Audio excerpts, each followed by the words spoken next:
alien girl was shocked when the bloodthirsty human saved her.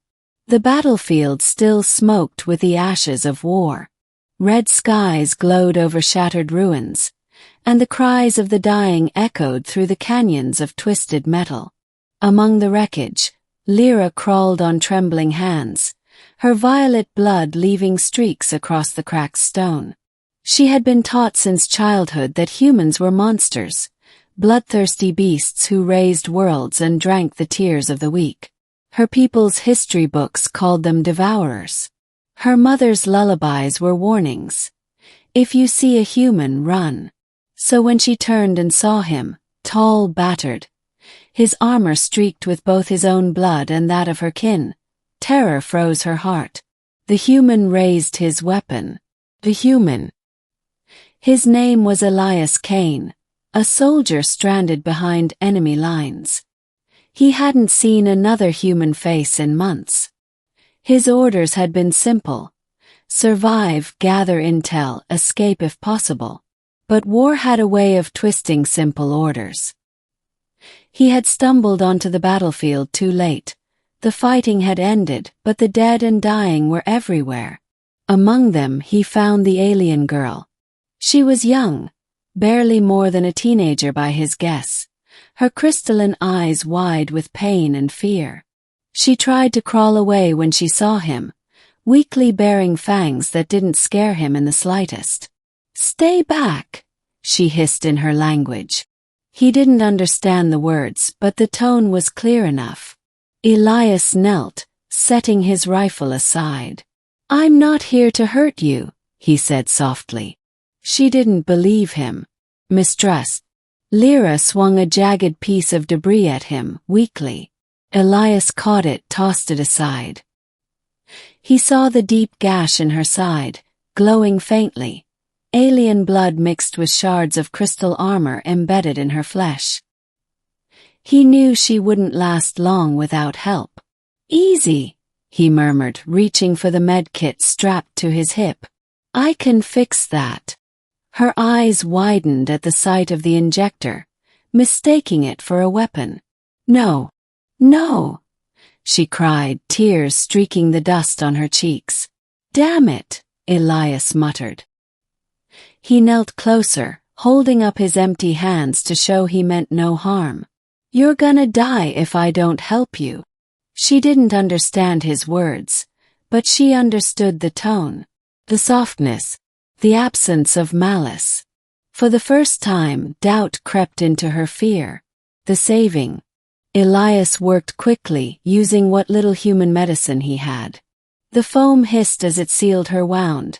Lyra gasped, eyes wide as warmth replaced pain. She looked at him, truly looked, and for the first time noticed detail she had missed. His hands trembled not from rage but exhaustion.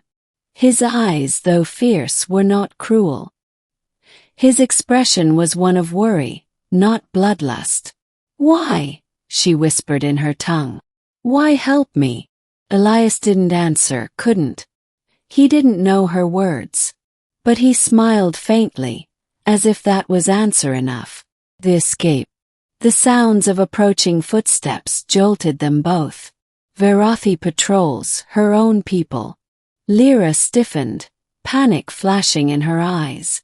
If they found her with him, they'd kill them both. Elias understood from her fear alone. Without a word, he scooped her into his arms and darted into the wreckage, moving through shadows with a soldier's practiced silence. They hid in the husk of a ruined ship. Outside, armored boots pounded past. Alien voices shouted orders, searching. Lyra stared up at him, stunned. This human, this so-called bloodthirsty monster, was risking his life for her. Trust. Hours passed before it was safe to move. Lyra's wound had stabilized, but she was weak. Elias gave her water. His last ration. She hesitated, then drank, eyes never leaving his face. "Human," she whispered, testing the word on her tongue. He pointed to himself. "Elias." "Elias," she repeated softly. Then, touching her chest, she said, "Lyra."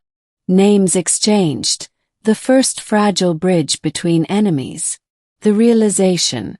As night fell, they sat in silence, listening to distant echoes of war.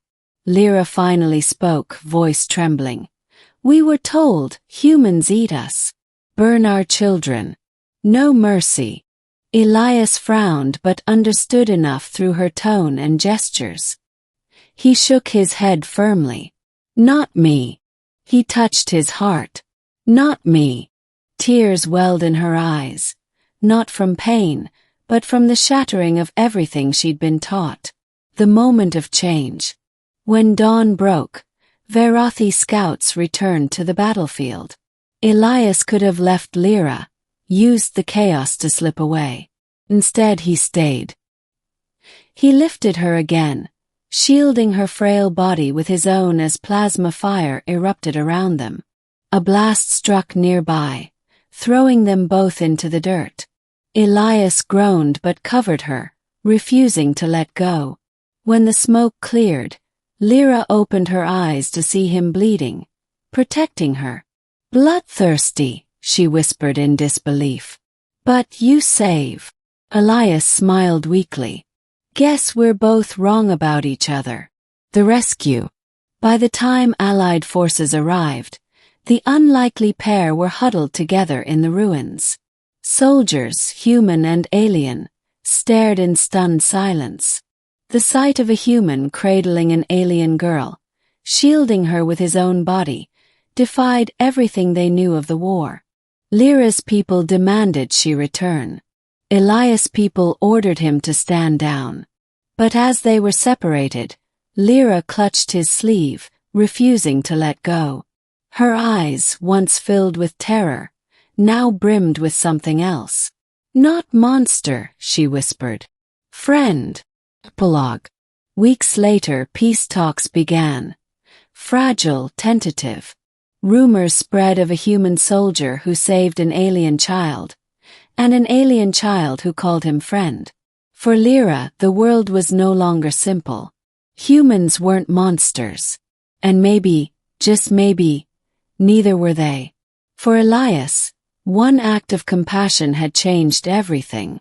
And somewhere in the quiet moments between battles, he thought of violet eyes that once looked at him with fear, and now with hope.